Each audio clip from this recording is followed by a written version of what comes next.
प्रिय स्वजनों, जय श्री कृष्णा, जय श्री राधे। आप सभी का मंगल हो। आइए 2025 चैत्र नवरात्रि की चर्चा करते हैं।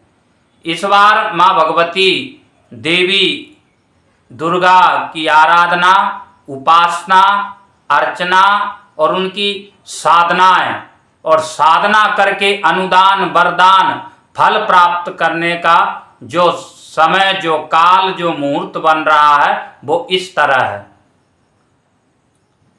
प्रथम दिन, जिस दिन आपको कलश स्थापना करना है, माँ भगवती देवी की स्थापना करना है, आवाहन करना है, प्रतिष्ठित करना है, प्रतिष्ठा करना है माँ भगवती की, तो वो प्रथम दिन है रविवार 30 मार्च 2025 को पहली पूजा है माँ भगवती जगत जननी दुर्गा की। दुर्गा पूजा में, देवी की आराधना में, देवी की उपासना में कलश स्थापना की जाती है।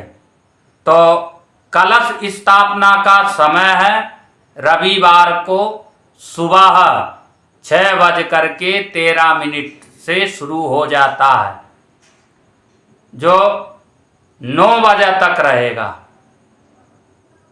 इसके अलावा इस मुहूर्त, इस विशेष मुहूर्त को यदि आप त्याग देते हैं, कोई कारण से छूट जाता है, तो अभिजीत मुहूर्त आपको प्राप्त होगा। अभिजीत मुहूर्त का समय है दिन में 12:01 से 12:01 से प्रारंभ होता है, जो 1 बजे तक रहेगा, और 1:30 बजे से फिर 2 बजे तक का एक मुहूर्त और है तीसरा, यदि आप दोनों को छोड़ देते हैं, पर पहला मुहूर्त विशेष है, उसी में आपको कलश स्थापना करना है। तो कलश स्थापना करके, घट स्थापना करके आप नाना विधि से, नाना भावना और श्रद्धा से आप कलश की पूजा कर लेते हैं और देवी का आवाहन, ध्यान और संकल्प ले लेते हैं।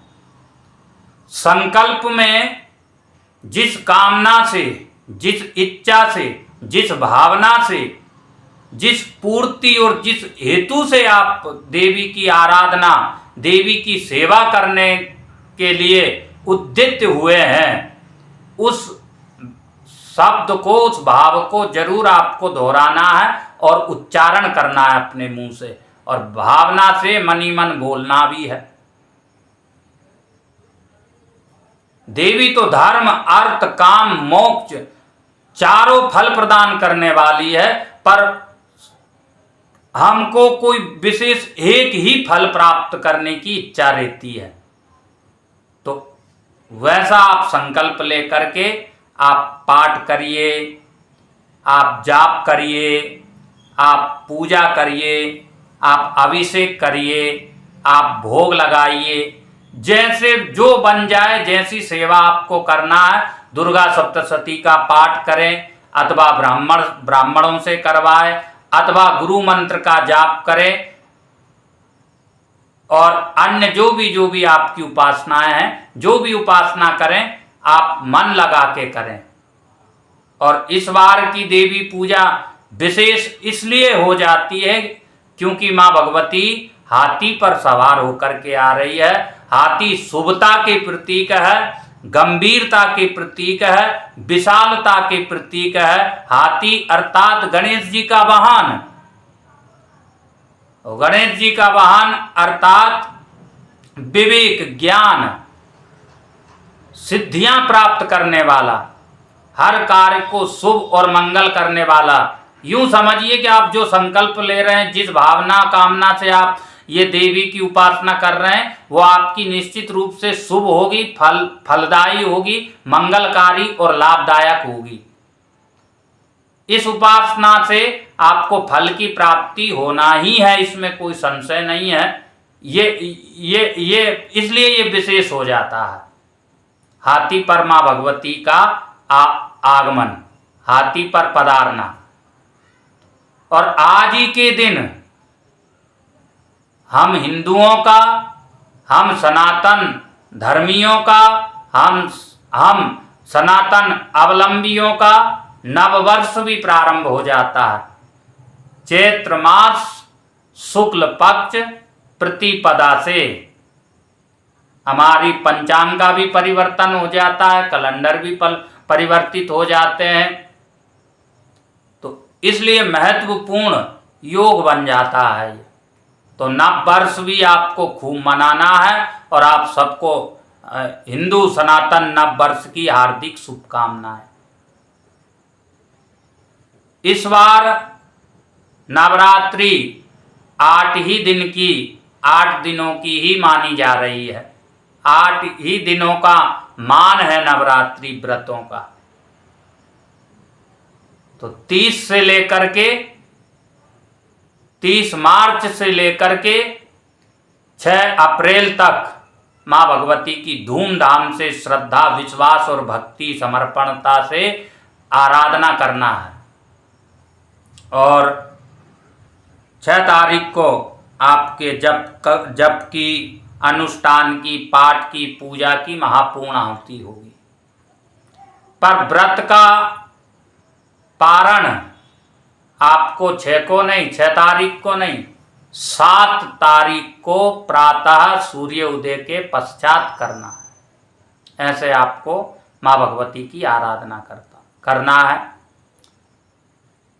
अब आइए चर्चा करते हैं। एक बात और है, 5 तारीख को अष्टमी व्रत होगा, अष्टमी का व्रत होगा, अष्टमी का पूजन होगा। अष्टमी रखने वाले, अष्टमी करने वाले 5 तारीख को करेंगे। 6 तारीख को फिर पूर्णाहुति, हवन इत्यादि। और 6 तारीख को ही भगवान राम जी का भय प्रकट कृपाला, दीन दयाला, कौशल्या हितकारी, हमारे हितकारी, मंगलकारी भगवान राम पधारेंगे। उनका प्राकट्य दिवस है। अयोध्या में चारों तरफ धूमधाम से रामलला का जन्म उत्सव मनाया जाएगा।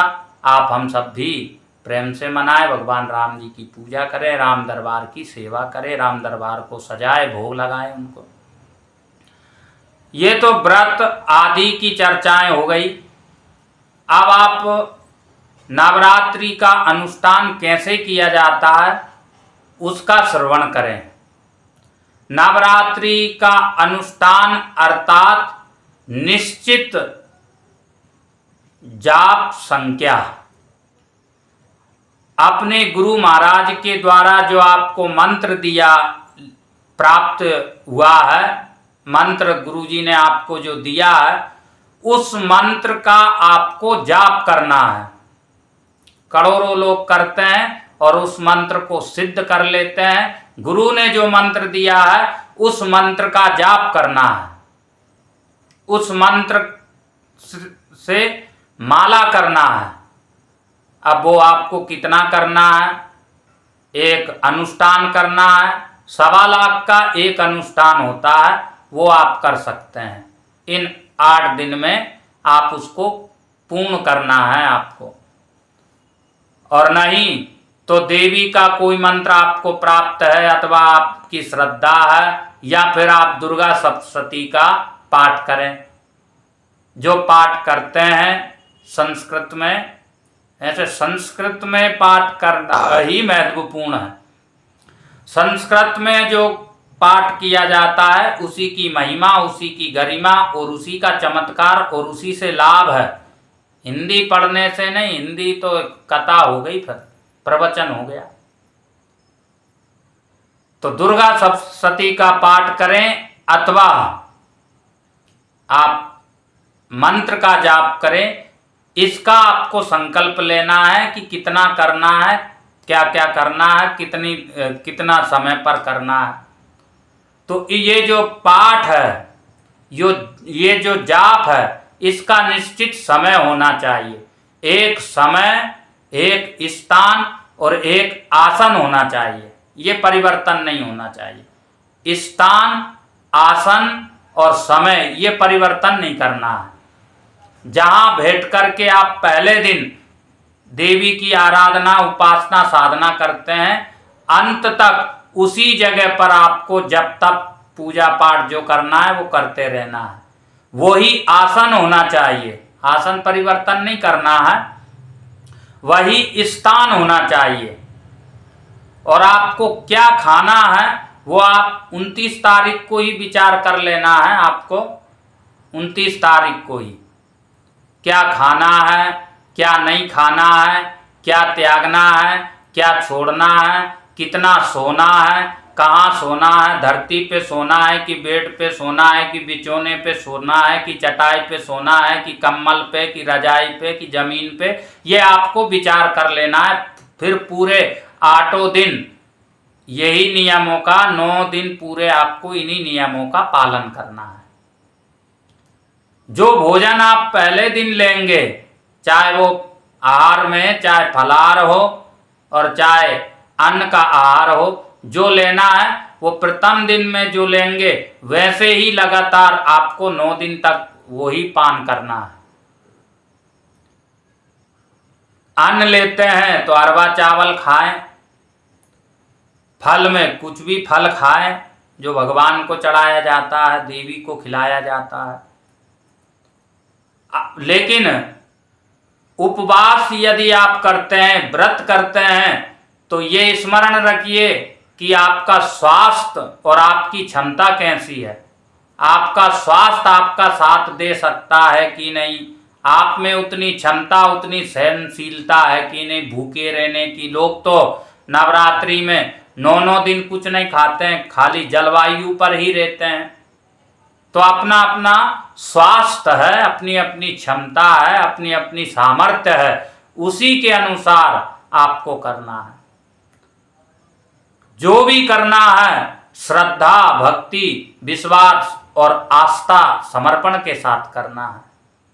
समग्र व्यक्तित्व से, समग्र नियम से करना है, नियमों का पालन करना है, ब्रह्मचार्य आदि का पालन करना है, क्रोध से बचना है, झूठ से बचना है, छल से बचना है, घृणा, निंदा, चुगली आदि से परहेज करना है, अनावश्यक बातचीत नहीं करना है। जितना बन सके दिन में 1 घंटा 2 घंटा 30 मिनट आपको मौन व्रत का पालन करना है।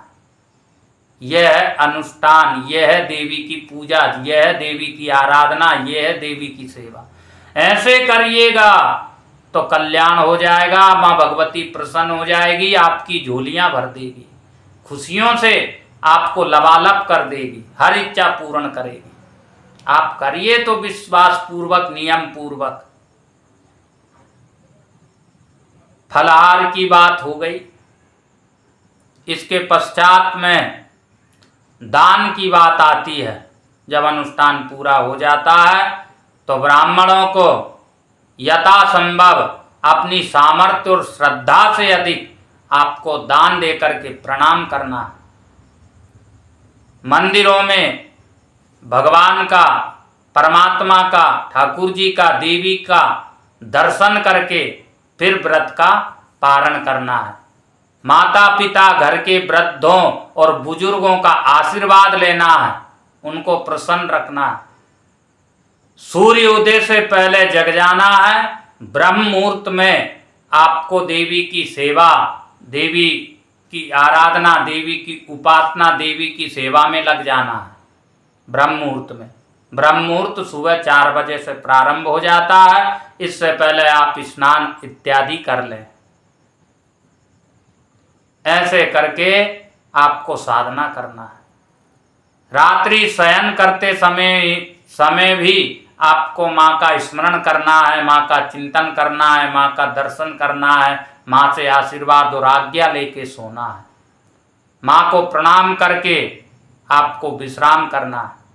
फलाहार भोजन जो भी करें, फलाहार के नाम पे फुलाहार मत कर लेना। पूरा अन्य दिनों से अधिक खा जाएं फलाहार के नाम से आप, ऐसा भी व्रत नहीं होना चाहिए, ऐसा उपवास नहीं करना है। स्नान करना है तो माँ भगवती का ध्यान करके गंगा चेव यमुना चेव गोदावरी सरस्वती नर्मदे सिंधु कावेरी जले अस्मिन् सन्निधौ कुरु, माँ भगवती का ध्यान करके स्नान करना है तो वो तीर्थ स्नान बन जाता है। भोजन पाना है, फलाहार लेना है तो माँ भगवती का ध्यान करके, माँ भगवती का स्मरण करके, अपने गुरु मंत्र का जाप करके, उच्चारण करके, या कुछ ना आए तो 3 बार मनी मन गायत्री मंत्र का उच्चारण करके हाथ में जल लेके थाली के 3 बार घुमा के थाली में ही किनारे छोड़ देना है तो वो प्रसाद बन जाता है। जो भी आप कर्म करते हैं माँ भगवती की सेवा समझ के, माँ भगवती की आराधना समझ के करना है तो वो कर्म आपका सेवा बन जाएगा। ऐसे मन लगा के भक्ति पूर्वक, श्रद्धा पूर्वक यदि आप इस बार की नवरात्रि कर लेते हैं तो आप स्मरण रखेंगे, याद रखेंगे कि कोई बाबा ने हमको मार्गदर्शन दिया था। निश्चित रूप से आपका मंगल होगा, कल्याण होगा। भगवान आपका मंगल करे। जय श्री कृष्णा, जय श्री राधे।